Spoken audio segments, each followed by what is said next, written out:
I also really wish people knew that it was possible. Like, our financial models are showing that it's possible. Like, it's possible to both build something that is beautiful and impactful and that you love, and you make a great return doing it while you're doing good in your community, right? And what's amazing also about this bioregional work is it only makes Anura properties more resilient in the face of climate, right? Like, it's actually giving back to that asset as well.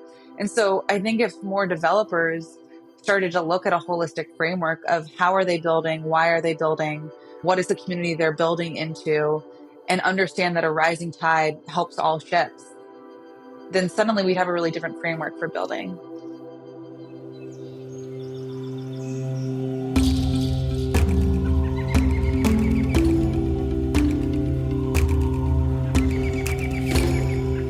Welcome to the Regenerative Real Estate Podcast, a show about human environments and how they can be used as a force for good. Conversations that educate and inspire people looking for a different way to do real estate.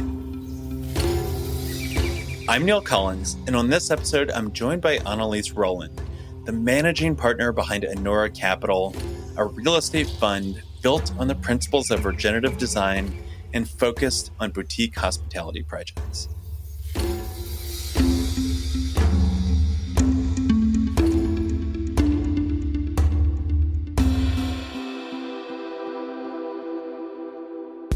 I have a 7-year-old son who absolutely loves math. He even has a math journal that he likes to write down equations, and he'll occasionally put me on the spot with questions like, "Dad, what's 55.5 divided by 3? The other day, he was counting to himself in the car, and when I asked him, he said that he was counting to 1 trillion. 1 trillion, I said? That's going to take you a while. And like the stubborn and determined soul that he is, he quickly disagreed with me and went back to counting. However, with my curiosity piqued, a quick Google search turned up that it would indeed take almost 32,000 years to count one by one to 1 trillion. That's right, 32,000 years. That's a big number, and that is just 1 trillion. That is less than the amount of global private equity that was invested last year alone. $1.35 trillion were invested into private equity deals in 2023. Now, imagine if that same amount of capital was going into investments that underwrote for things like biodiversity, climate, soil, education, and community activation, in addition to the financial bottom line. We would be living in a completely different world. Today's guest, Analise Roland, is someone who I have enjoyed getting to know over the past year as we've looked at different properties for their fund, Anura Capital. Analise is a rare human being that can talk eloquently about regenerative agriculture and local food systems, while in the same breath can fluently go into equity multiples and internal rates of return. As someone who has primarily focused on community-oriented developments, agriculture, and housing, Analise has helped instill in me a newfound appreciation for the power of hospitality as a catalyst for regeneration. Like real estate in general, hospitality gets a bad rap for things like waste and community extraction. But does it have to be that way? Analise certainly doesn't think so. Stay tuned to learn more about how she has gone from working with regenerative agriculture producers in New York to creating a $100 million fund dedicated to regenerative principles and a triple bottom line. Before jumping into the episode, I want to give a shout out to our friends at Humanize Wealth. This is a unique and extraordinary wealth management firm for individuals, families, and foundations who seek social impact, environmental justice, and shared prosperity in addition to financial returns. It is not every day that I come across firms run by purpose-driven professionals that have extensive experience managing investment portfolios that care about the things that we so deeply value in the regenerative movement. They run their company very similarly to ours, where their approach is based on the quality of the relationships that they have with their clients and creating personalized and value-aligned solutions for managing your portfolio.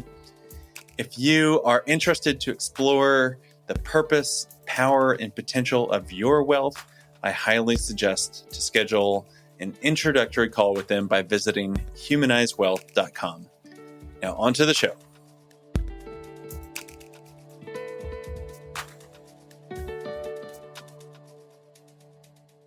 And here we go. Analise, I've been wanting to actually get on and record a podcast with you for some time, especially we get to spend a night overlooking the Sailor Sea on the ocean and really getting into your backstory and in regenerative development and females in development. And I was like, this is going to be a great podcast episode. We just need to schedule her. So welcome to the podcast. Thank you so much for having me, Neil. I mean, now we're talking without crabs all over our hands that we were eating. So we can have even the deeper conversation, but it's great to be here with you. And I'm a great fan of everything you're doing and the show and the light that you're shining on our corner of the world in terms of development and impact and how those go hand in hand. Yeah, and what's so funny is that I had Lindsay Baker on, who is the president and ED of the Living Future Institute, who had kind of challenged me, to be honest, and said, "Where's the female developers?"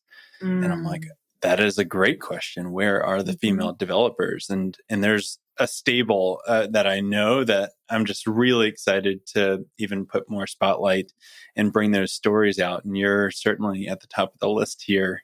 And I think that's the best place to start and maybe find that thread line of, how did you get into this movement of regeneration?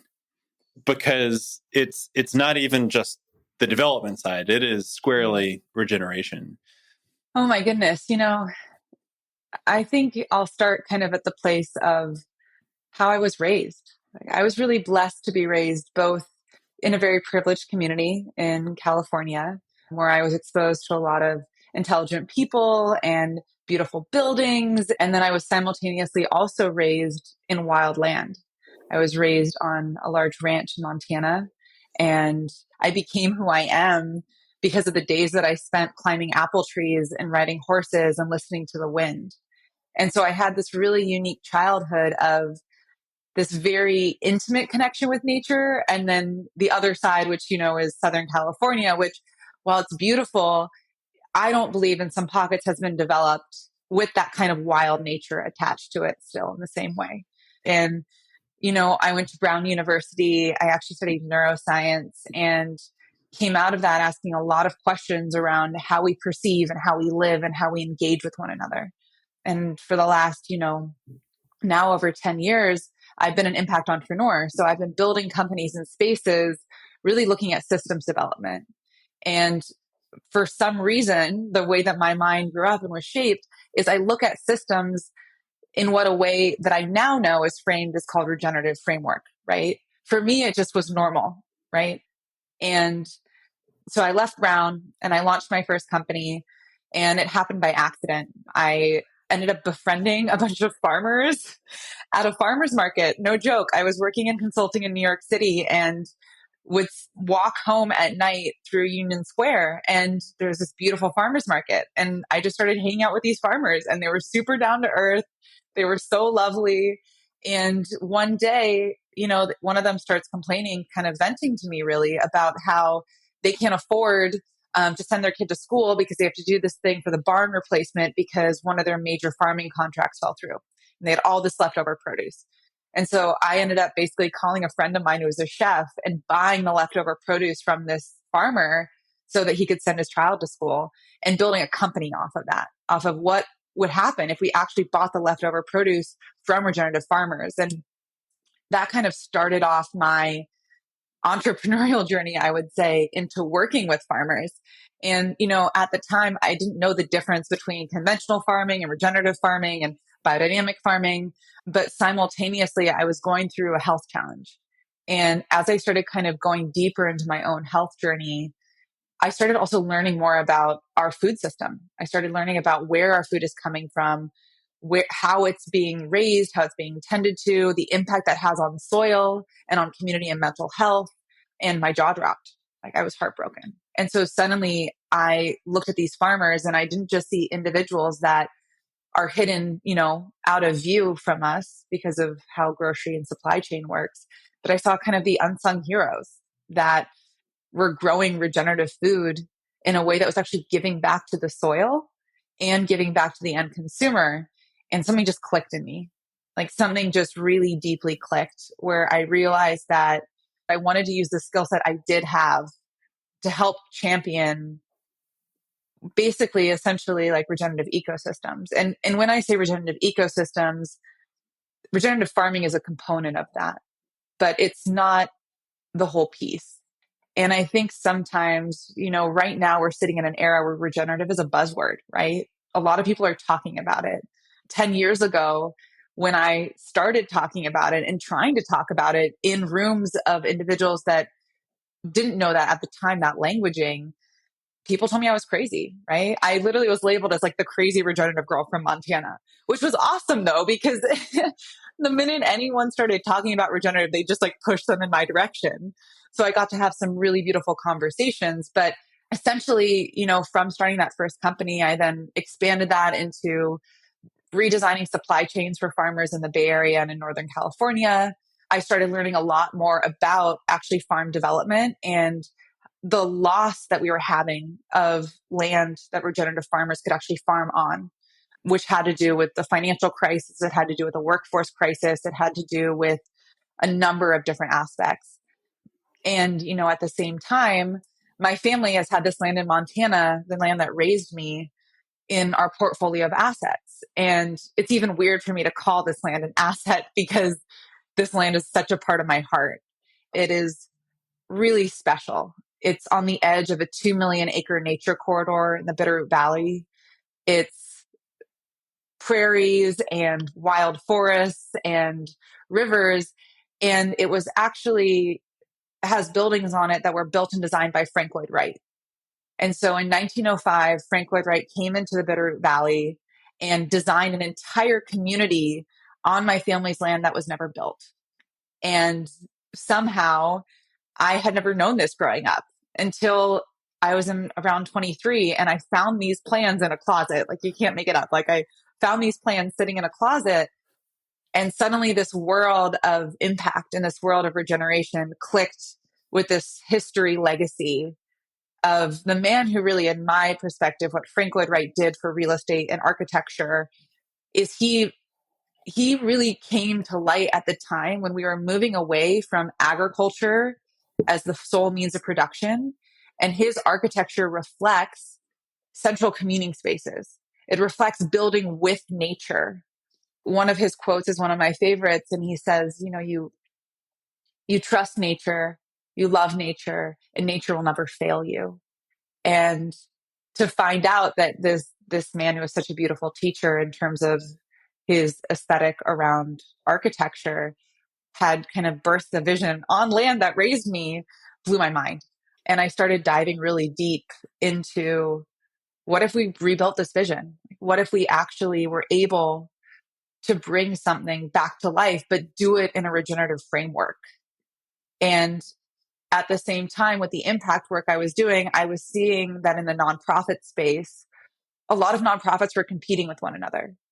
They were really aggressively pursuing donors because if you got the $10,000 grant, then I didn't get the $10,000 grant, right? And that made or break that organization for the year. And so all of a sudden, the third piece that I'll layer in is the climate crisis, right? We're having heartbreaking things we're seeing around the world in terms of the shift of climate and the shift of how we relate to land. And so within kind of these three buckets, I started seeing that we need to create engines. Really, I see them as regenerative engines that can fuel this shift into a regenerative economy. And when I say regenerative economy, I'm talking about an economy that's built upon an interdependence with nature, be it plant life, water life, ecosystems that we're a part of, right? It's a system that's not extractive capitalism, it's regenerative capitalism. And how all of this relates to development is actually pretty simple. in terms of development is an area where man and nature are in concert. Man and nature are ideally working together, whether that be just through a permitting agency that's deciding, this is the rule to build in this specific area because we have decided before that, right? All that a permitting agency is really a system that a group of people have agreed upon and rules for a certain area, right? So if you think about it, it's still a conversation with nature. It's just being translated through a government office. And so, yeah, go ahead. No, I was curious because there's a lot of different pathways that you can take. Like I've seen you in photos of just the spreads that you put on through culinary expressions of art. I see people that come from the food system background really dive in towards soil health and that the agricultural component. And whenever I talk with the regenerative ag folks, some of them, they really understand the connection that you're talking about. And some of them are still in this regeneration is about moving animals quickly over a piece of ground. And I wonder why you have really gone down this path of development is going to be the area of impact that is your sandbox that brings it together. Completely. I think it's a really good point, and it's very similar to conservationists, right? There's a lot of conservationists that believe that we conserve land and we do not touch it, right? That's the best and the highest use of land. And I actually agree with that to a point. But the one thing I do know is that we're going to keep building buildings. We're going to keep creating structures. And there's a really unique opportunity to take traditional real estate capital and build these structures in a way that they're actually a financial engine that can give back to those regenerative grazers, that can conserve more land. And instead of relying on, say, a nonprofit donative structure, right, or a large endowment that requires, say, a large family office or an individual or a corporation to decide that they're going to champion, we can actually build financial vehicles that allow that piece of land to be protected in perpetuity. And so on each one of our Anura projects, we've created a engine through a hospitality vehicle that allows us to donate hundreds of thousands of dollars a year annually into the bioregion that project exists within. So not only am I able to fund the regenerative forestry practices on my own land and do workshops for the local community, but I'm also able to provide grants to that community as well. Because the big piece is with the climate crisis we're facing is people forget that forest doesn't stop for a fence line. And a lot of times I have seen these like really extremes, no building or all the building, right? Like we take these really extreme stances. We stand in a place where we feel like I am all for development. And that means not considering nature, not considering the community you're developing in, building as cheap as possible with materials that will deteriorate or toxify over time, and forget that there's actually a middle point. And so what I'm really interested in and what I've actually built my career doing is in creating the bridges. So how do we create a bridge from extractive development to regenerative development? How do we take traditional development capital and place it into projects that are offering a competitive return to a multifamily apartment building, but are actually doing community work, land work, and really putting money into those communities in a meaningful way? And so, I think something that I should also mention is a big reason why I decided to launch a financial vehicle to invest and develop these types of projects was because I've also sat in the investor seat. I was helping my family place capital and talking to some of the largest real estate funds and private boutique funds that exist in the US. And I was shocked because I would ask questions around, how are you considering climate modeling over the next 30 years? What buildings are you looking at? What is the GDP of the community that you're going into? And how do you see that affecting your project? And I actually I would make these managing partners not know how to answer. And it shocked me, right? People who had hundreds of millions of dollars under asset were not thinking about this in terms of an investment criteria. What were they thinking about, Annalise? Like, what do you Well, see? what I saw was from an investor standpoint that if I wanted to invest into impact, in terms of if I wanted to have a project that I knew went beyond the scope of just building four walls and a roof, right? But would give me the real estate return that my portfolio was looking for, which is a very specific return for anyone that has been in a family office or has managed a portfolio of capital. You understand what I'm talking about. I had to choose. I had to choose, can I have this return and invest with a group that, say, is getting that return through flipping apartment buildings, putting in new interiors and maybe changing the branding and putting a little bit of green space in, right? So that they're upcharging rent, or build something that's going to be more competitive in the market. And that's going to give me the return. That's going to be my return and the investor's return, right? And there hasn't been really a desire or a question to ask these bigger questions around impact, right? It's been around numbers on a spreadsheet. This is the conversation that I was really looking forward to, because I've been finding this line within myself of how do I want to express a sentiment that I've held for a long time now. Whenever we started real estate investing over 10 years ago, what we learned was you go out and you buy an apartment building that's underperforming, that has deferred maintenance. You kick out the residents, you improve it, and then you release the apartment building at a higher rental rate, and that pushes up the value. And I understand how you can create financial value out of that, and we've certainly done a lot of it. But in the rearview mirror, something's not sitting right.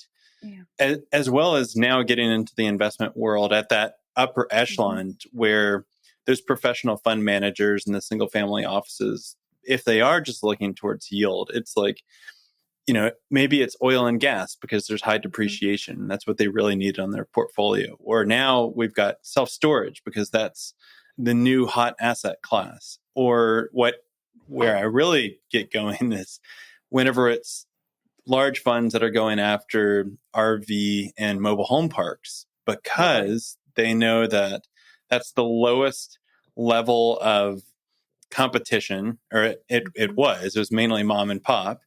And there's no other choice. I mean, if you're squeezing pad rents from $400 to $450, there's not a lot of options for those residents to go, and you can create a lot of value there. And so, just setting the stage here on the conversations, and I'm not trying to vilify the investing industry. I think this is the time that we can enhance it, but I want to know, once you start to introduce these ideas that's more oriented towards additional bottom lines, what has been the feedback of that? Like, how have you found these grounds? Is there receptive audiences on the other side? Yeah, I think it's been really interesting in this fundraising process, because I've spoken to some traditional investors that, are skeptical. And when I set forth to do this, and the team that I built was really around, how do I walk into a traditional capital room? How do I walk into an institutional room and have numbers and a team that institutional investor can trust and feel comfortable with? Because if I'm already doing something that's a bridge, I'm not going to push those numbers anyway. I'm going to have a great return, and I'm going to figure out how to do that. And thankfully, we've been able to do that. We have some amazing partners. We have an incredible ecosystem we've built. We have an amazing team of experts who've been doing this for a really long time. And so it's been helpful walking into those rooms where sometimes when I speak to someone, I don't actually speak about any of our impact work. I just present it as a real estate hospitality investment. We are a hospitality fund that offers X returns, that is able to give that to you over a 10-year period. We're a closed-end fund. We invest in these areas, and this is our criteria. And I'm very cut and dried, and I'm very simple about it. And then there's some people, I really love the network, the CREO network. They were an awesome group to talk to. For those of you who don't know, they're an impact investing network, and we're one of their approved projects. And the conversations that I had during the vetting process with them was like a breath of fresh air for me, because they asked me all the questions that I want to answer. How am I tracking the impact that we're doing? What does our model look like in terms of split between development, impact? How are we looking at this from an ecosystem perspective? What are the climate metrics we're measuring? And those are such important questions, right? And the financial model is an equally important question. And so, I think why I started this conversation talking about the impact and talking about the nonprofit space was because I really do believe that a lot of this is a semantic conversation and education conversation for both investors and also for fiduciaries to understand that you can actually do both. There are hard decisions you'll have to make in certain places, and our returns are paramount for our investors, but also that's because our returns to our investors also dictate the health of that project and then the health of the donations we can give to that bioregion, right? So one of my mentors says, and I love this, that everyone in life builds their own cage, right? Like we all build a cage, and we're choosing to build Anura, the cage of Anura, right? As a place where we do impact and we have a financial return and we get to do work that we love. Why did you go into hospitality? What's the thread there? Yeah. So there's a number of reasons why we chose to launch hospitality as the fund focus and what we wanted to both fund and develop. Number one, if you look at essentially the way that you can have an impact into a region, right? If you look at actually the transient taxes that come through hospitality, that money goes directly to the county level.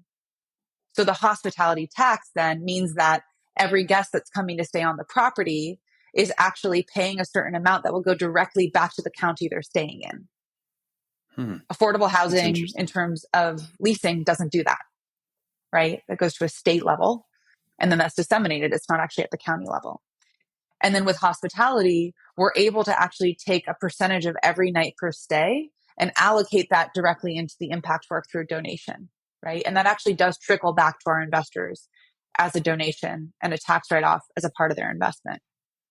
So for us, we look at hospitality as an investment, and our development partners have been building eco-hospitality projects for the last 10 years. They're experts in ecological development, in the hospitality building, and in the operating of those properties. And so we found these perfect partners to really invest and grow together with. And it became a no-brainer about how in our portfolio, we wanted to invest into hospitality that layered in education and then this nonprofit aspect as well. And so those kind of three prongs working together allow us to have a magic. That's what we call it. It's like the magic of a financial model that moves as an engine in terms of what that outcome is.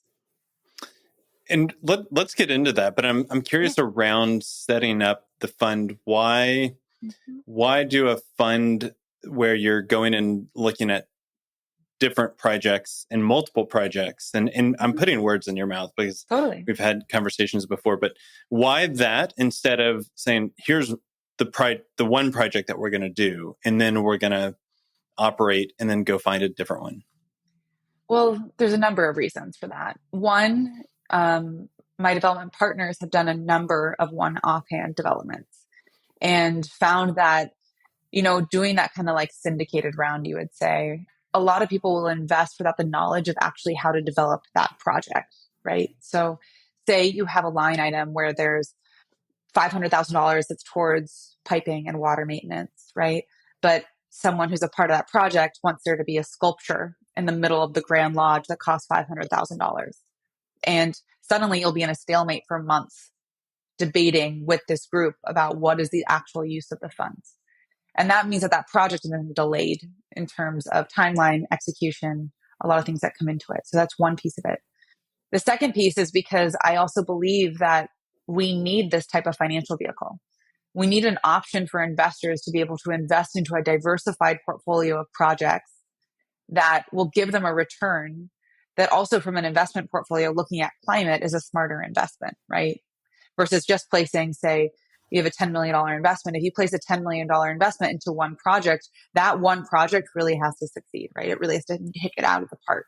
But if you put it into a fund that has, say, 3 to 5 assets in it that are all developing and launching, then you'll have a diversified return coming from that portfolio. So that's the second reason.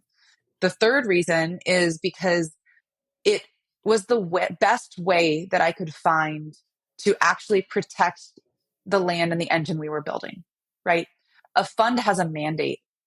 A fund has a group of legal documents that stipulates very clearly what we are investing to, what our background is, what our returns are, and what our expectations are, right?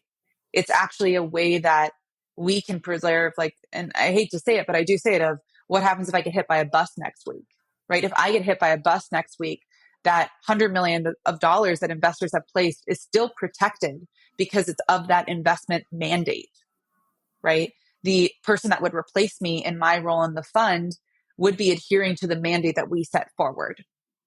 So it allows a level of protection and a clear target for both our team and those investing into the fund to know that no matter what, your capital is going towards that vision. It's going towards that project. It is hitting those metrics because we have stipulated that, right? And it's our goal to hit those metrics, I should say. Like, that's what we're aiming towards. We're going towards that.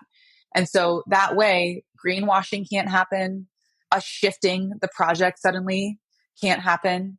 And we're investing into assets that we were very clearly are about our mandate. So those were the three main reasons that we chose to go in the fund direction.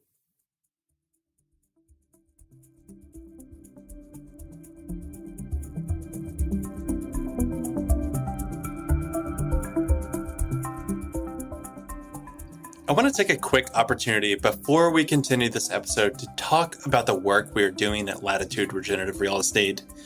We see real estate as a catalyst for regeneration where we can change the way that we inhabit the planet. The hard part, though, is that real estate is complex and it requires specialized knowledge in areas around design and planning, capital and investment, and community engagement and construction. That's why at Latitude, our work goes to serve those that seek to create legacy projects that strengthen communities and develop ecological resilience. If you are needing help putting together a project like this and could use an experienced and dynamic development and sales team, we hope that you'll reach out to us at chooselatitude.com. Okay, let's get back into the episode.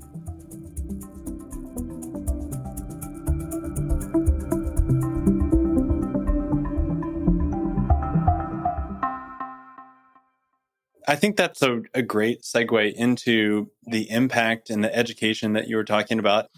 What does it look like from the experience level around the property in the hospitality experience and the impact that you're taking? And then what are you bringing back to CREO and the investors to say, and this is what we did? Yeah, each project that we look at right now, we have 2 projects that we're under contract with, and we're looking to fill the fund with 2 or 3 other projects. The way that we approach is we usually look at legacy land assets. So we look at assets that have been in families for quite a long time, right? And the project we're doing outside of Texas and outside of Austin, Texas, has been in a family for almost 30 years and will be in total about a 200-acre project that is in a riparian area. And we will be stewarding it back to health. And we'll be building a beautiful hospitality project on it with kind of a focus on arts and culture in a really meaningful way. And so on that project specifically, what I talk about a lot in terms of when you look at tracking and metrics around impact, there's actually been a lot of confusion in the space, right? Because people are just like, for climate, we're just going to track carbon, right? Or for farming, it's soil health, or for forest fires, it's burn ratio. Like, there's all these different things and languaging that gets looks around, but this is where my background in neuroscience comes in, is I'm really interested in data sets, right? I'm really interested in deep listening. And so the first phase that we go into when we look at a project is we look at the land from a really holistic framework, from soil, from ecological maintenance in terms of what needs to be preserved and conserved, and then what needs to be tended to, right? Is there an old growth forest that needs to be properly managed for fire? Is there a watershed that needs to be revitalized or structured in a way that it's preserved and it's not polluted? And then we really look at the surrounding community, right? We look at where that asset is located. You and I, Neil, were up in the Salish Sea looking at a really cool asset up there that ended up not being a fit for our fund. But, we looked at the community. What are the community needs? What's happening in that community? What is the major GDP looking like? what is the driver of the economy? Where's the economy failing? And why are people coming to this area, right? Most of the projects we look at are an hour to 2 hours outside of a major city and allow an individual to come and reconnect back to nature, right? And then once we kind of go through that layer, we really do a deep financial analysis, right? So on each of our projects, we look at a certain room count that we know that we need to hit to make our financial models work, right? We have a team that has over 20 to 30 years of expertise building these models, managing assets, and deploying capital. So we're able to bring together individuals that have a background in hospitality operations and also in fund management. You know, one of our employees worked with Oko Group, who is Amon's portfolio project, helping deploy capital, develop Amon properties, and manage those assets as well. We have an individual who's built and launched multiple funds. So we have this beautiful brain trust that we go to, and we go to each project and look at. And then once we kind of get through the financial modeling stage, which is really important to us, you know, at the end of the day, yes, we're doing impact work, but at the end of the day, we're really fiduciaries, right? Our goal is to have a return for our investors and have profitable projects that benefit all of us, because our thesis doesn't work without that. And that's also, you know, I'm an entrepreneur and I know better than anyone that making a profit is integral and is our goal. And so that's the next phase that we go through. And so if kind of these three buckets check out, we do a much deeper dive into that property and we start looking at design. We start looking at how would we build on this land, right? What areas would we conserve? What areas would we give to the community to use towards community farming or community education, or to place what we call a bioregional hub on it? And so that's been kind of the piece where we're able to weave in the impact. So on each one of our properties, we build, or we are building, a hospitality aspect, right? So the hospitality is a beautiful kind of like eco luxury resort that guests come and stay in. Our price point is between $600 to $1,200 per night. And we build really unique units that guests can be in and be interactive in nature, with a full culinary program and an adventure program that helps them really enjoy where they are. And then we bring in an education partner. An example of that would be on the property in Montana. We've actually partnered with the School of Architecture, founded by Frank Lloyd Wright. And so they will be moving their campus onto the property, and they will be training the next era of regenerative architects and keeping going with Frank Lloyd Wright's pedagogy on site, right? And from an investment perspective, that actually gives us access to educational tax breaks for having them on site. And then the third piece that we bring onto our projects is we fund what we call a bioregional hub. That's where we're doing this tracking that we're talking about, right? That's the research and resource center for a bioregion. And bioregional hubs are incredible. The concept of it was developed in the 70s. There's been iterations of it where essentially it's a community space that is focused on the health and the well-being of that bioregion. And when I say bioregion, it's important to differentiate that we're not talking about state lines, right? We're not talking about county lines. We're talking about an ecological biology that makes up a bioregion, right? And it's different place to place. You know, in Hawaii, the indigenous Hawaiians used to call different bioregions, land was demarcated by rivers, right? Like one family owned this part that was between rivers, and it actually went up the mountain. It went from the volcano all the way to the sea. And that was one family's homestead. That was one little bioregion, right? It's using ecological factors to demarcate boundaries. And so what will be taking place at the bioregions? How do you see that coming together? Yeah, so at the bioregional hubs, we've been working on this with a number of amazing humans from the Buckminster Fuller Institute, members that have worked at the World Bank, professors that are at Oxford, on this concept of really what is a bioregional hub. And there's already so many leading experts in this space. You know, Joe Brewer is doing amazing work with bioregional learning facilities. There's individuals that have really stepped forward with how do bioregions come together and aggregate data and make informed decisions to better their own bioregion, right? And so the big piece, and I've been working with a really wonderful woman, her name's Samantha Power. She is launching a bioregional financing facility.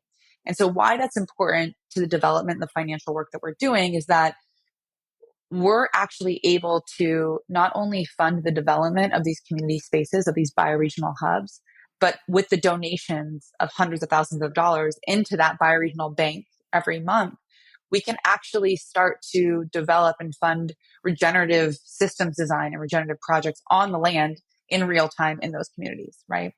And so what that looks like is looking at Maslow's hierarchy of needs, right? So we look at food, water, shelter, and then what I believe is kind of the fourth unspoken need, which is economic opportunity. So the bioregional hub essentially exists as this like research and resource for bioregions. And traditionally, that have just been volunteer networks coming together. And the question has really been around funding, right? It's been either privately funded or one person leads it, right? And like is doing great work, but then that person leaves and kind of the community structure falls away. And so at Anura, we have a real engine that can fund ongoing bioregional work through these bioregional hubs, right? We can suddenly say, not only are we building these spaces, but we are going to be donating hundreds of thousands of dollars every single year to that bioregion, which is the site of each of our projects. And so when it comes to tracking, what I always say is each bioregion has its own specific needs. And so the first stage of the bioregional hub is to do the deep listening of what those needs are, and then to formulate a tracking strategy around those needs. There will always be an ecological tracking strategy in terms of using MRVs such as carbon or migratory herd routes, water health. There's amazing work that a group is doing in Cascadia. It's a group called Regenerative Cascadia. They're awesome. They're self-organizing. They're a bioregional hub that is, one of the largest watersheds in the Pacific Northwest. And they're doing really beautiful work when it comes to tracking around how climate is affecting their community. And they're able to put resources to that area. And so the bioregional hub concept is nothing new, but the way to fund it has been the question. And so we're really excited and really proud that our development fund will be able to fund the bioregional hubs on each one of our sites. So that means for the 4 to 5 properties that we're developing, we will be developing and funding 4 to 5 bioregional hubs. So that's hopefully 4 to 5 bioregions that we get to support moving into a regenerative economy and with climate resiliency going forward. That actually ties a lot together. I was part of that tour that Joe Bird went on for the Regenerate Cascadia, and it was, he's largely been on a philanthropic, like this is the funding mechanism that we could do it on, and it's like, well, that's a lot of fundraising, and coming from the nonprofit world, like it's an exhausting wheel to be on of just like you're never quite off of that. So creating those bridges, I think, is imperative for that work. And I also really wish people knew that it was possible. Like our financial models are showing that it's possible. Like it's possible to both build something that is beautiful and impactful and that you love, and you make a great return doing it while you're doing good in your community, right? And what's amazing also about this bioregional work is it only makes Anura properties more resilient in the face of climate. Right? Like it's actually giving back to that asset as well. And so I think if more developers started to look at a holistic framework of how are they building, why are they building, what is the community they're building into, and understand that a rising tide helps all ships, then suddenly we'd have a really different framework for building. And Neil, you said something when you started this podcast off that was really interesting, which was the question of where are the female developers? And it's been really interesting because as I've met the few of us that are developing in this space, most of us are developing with the lens of community. And I actually think women, we're mothers, we're wired from a genetic standpoint to think about community and to think about interconnection. And I do believe men are as well. But, I think there are certain questions that women ask when they're developing spaces that may not be as top of mind of, say, a man's mind when he does this. I'm still very much a businesswoman at the end of the day, right? I have my own goals to hit, and I realize that I can only do this work hitting those goals. But I knew that I could only be a developer if it aligned with the values that I had. And so I'm building the financial engine that can do that.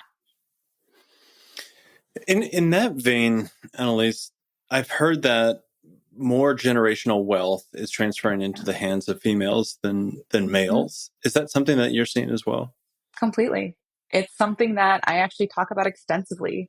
The other piece that I'm really passionate about is female investors and educating women on how to invest and everything from what are startup ecosystems to bigger portfolios, because really we are at this giant wealth transformation moment.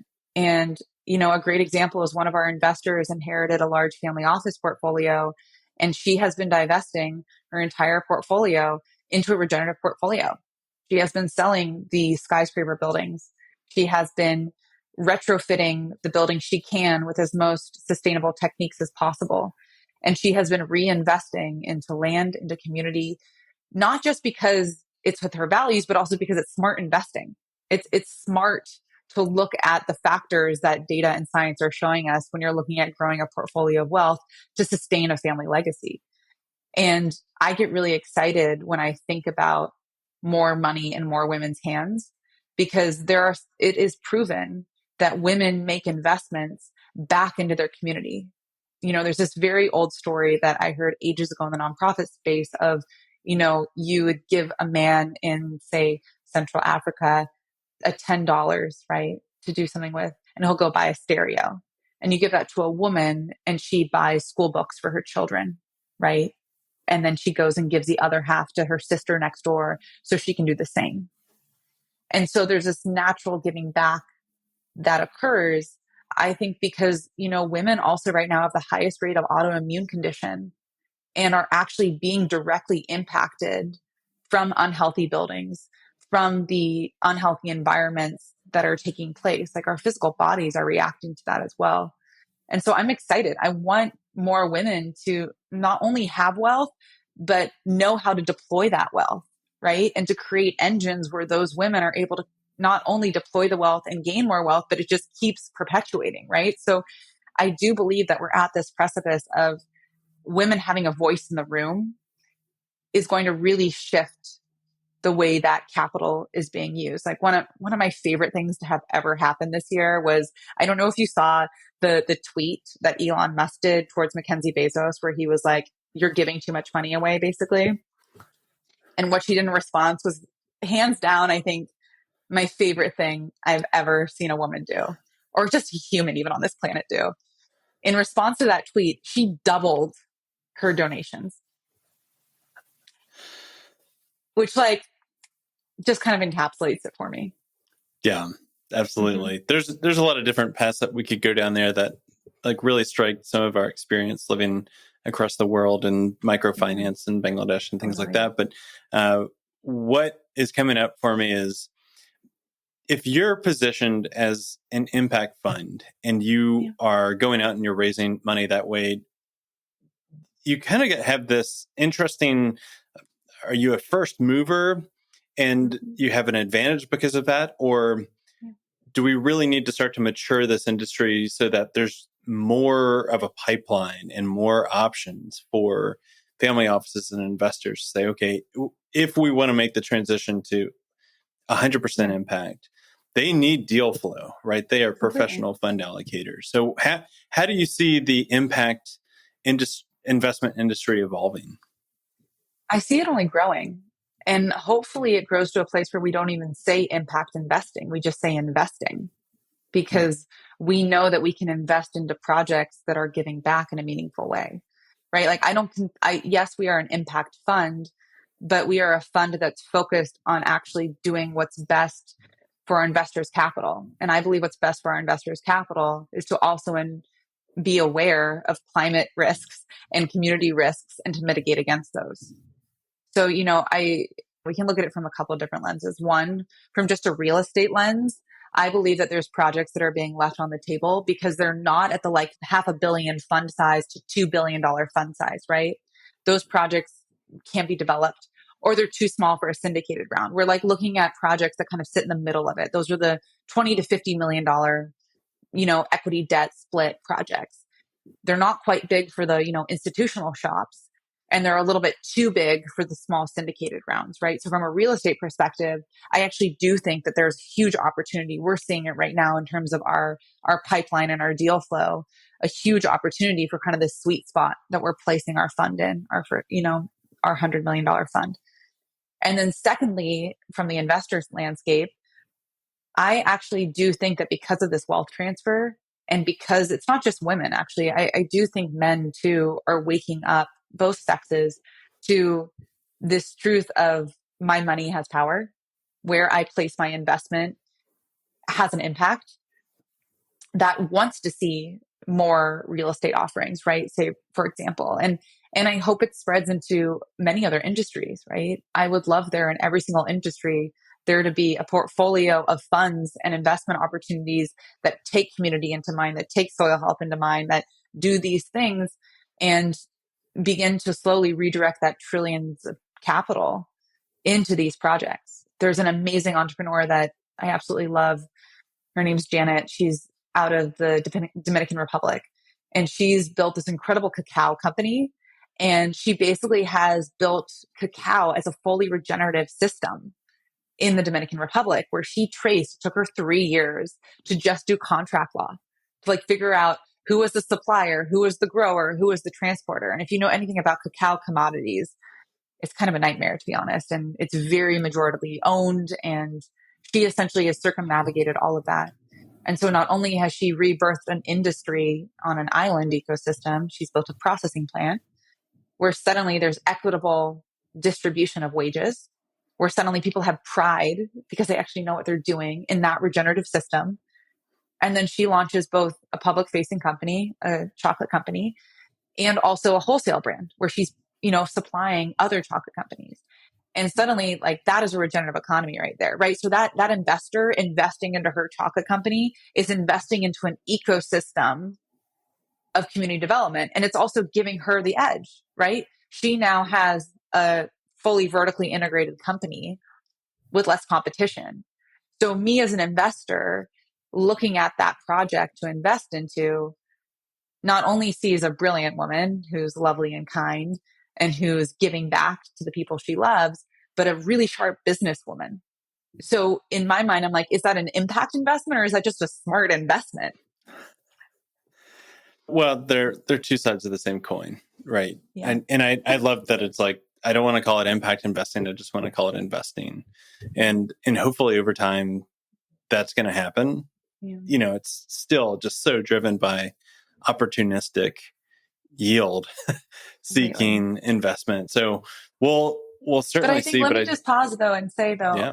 I don't think that you have to lose the opportunistic yield. Like, that's what I'm saying. Like, we can have opportunistic yields and high returns by doing projects that also do good. Oh, I know. I think that's why this show exists, right? But I still see, if an economic event happens where all of a sudden our single family residences across the country take a huge hit because of monetary policy and secondary markets, there's still $1 billion funds, $6 billion funds that are coming out and buying corporate owned and managed single family homes now. And that it's not necessarily community minded. They want to tell you that it's community minded, that they put 10,000 people to work overnight, but it's opportunistic in the sense that there's yield out there and we're going to go chase it. And that's where we're going to direct billions of dollars. And that's why I think it's so interesting to watch you and so eloquently be able to say, look, I want to protect investor capital, but I also think that this is the best way to invest investor capital is to have these multiple bottom line outcomes.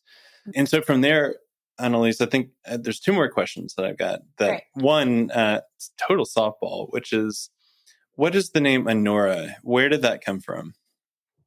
So Anura is actually the stage of regenesis that a tadpole goes through to become a frog. Awesome. And how did you find out about that? Well, first of all, if you haven't figured it out yet, I am a giant nerd. And secondly, I worked with a really dear mentor of mine who I absolutely adore when we were going through this naming process, who helped me understand kind of what our brand was about and what we were looking to do. And Anura was a name that we came up with, and everyone just kind of stopped in the room and looked at everyone where we were like, this is it. This is what we're doing. That's so cool. Awesome. I want to see like the brand with the frog on it though. That's it's actually interesting because this has been, and this might be like a little interesting conversation to have because it's been this fine line that we've been walking as a fund around how do we actually present ourselves as a true financial instrument, right? And not and still be able to have conversation with nonprofits, right? But if I have a frog at the center of my logo, then suddenly you think, right? This is a branding exercise. This is from my branding neuroscience dates of like, you're like rainforest, like impact. You might not think financial return in the same sense, right? So for us, we're walking that line of financial impact and return hand in hand, right? And we really know that and we're aware of it. And, it goes to the values of how we're investing, but then even how we present our brand is that we are financial return first with this impact layer that we believe is just smart investing on top of it. That's great.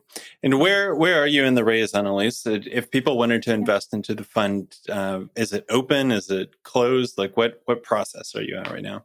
So I'm actually really excited. We are officially launching the fund next month. We are taking early meetings now. We have a few investors that are already signing solicitation agreements with us, and we will be officially taking meetings coming May 15th. So that's so exciting. Yeah, it's been great. It's, for me, it's a culmination over 10 years of work to get to this place. And many of my teammates, 20 years of work of working really diligently. So we're thrilled to be able to be in this position. Yeah, and it's fun. I've seen your deck, and so to hear the deck expressed and articulated in verbal form is also really fun. It's an amazing team that you've assembled too. So excited to see that launch. And what are the ways in which people can get a hold of you or somebody from your team if they are interested in either investing capital into it, or if they've got a property that would be a good fit, or just want to connect with you on a one-on-one basis? So they can go to our website. It's anura.earth. So that's ANURA.earth.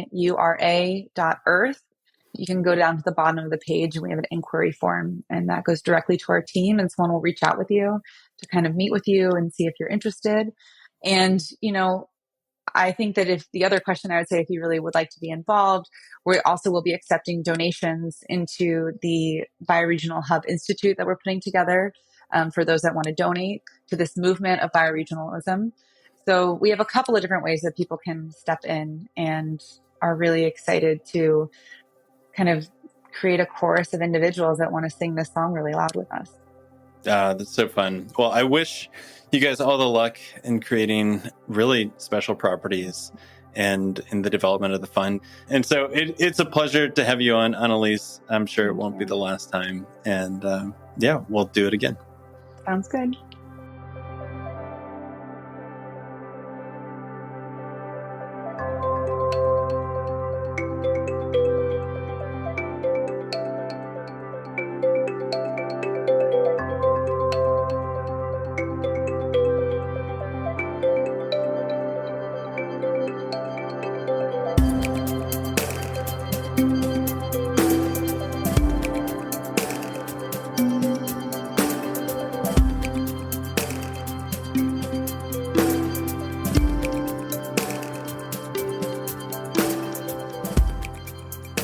Okay, that is a wrap. Thank you for tuning in to the show today. If you got any value out of this conversation, be sure to subscribe to the podcast so that you don't miss future episodes. I can honestly say that these conversations have changed my life, my business, and how I steward my own home. If you want to learn more about our work at Latitude, where we partner with property owners, developers, and stewards to create thriving communities and resilient habitats, then you can find us online at chooselatitude.com. Also, if you have a project that you are needing help bringing to life or would like to align your investment portfolio with profitable investment opportunities that benefit communities and the environment, then you can reach out to me directly at neil@chooselatitude.com, and we can start a conversation from there. Okay, that's it. Until next time, here's a friendly reminder that the water we drink falls from the heavens. The air we breathe comes from the beautiful symbiotic relationship we have with plants. The food that nourishes our bodies come from the ground we so cavalierly pave over, and that we all have a role to play to regenerate this planet.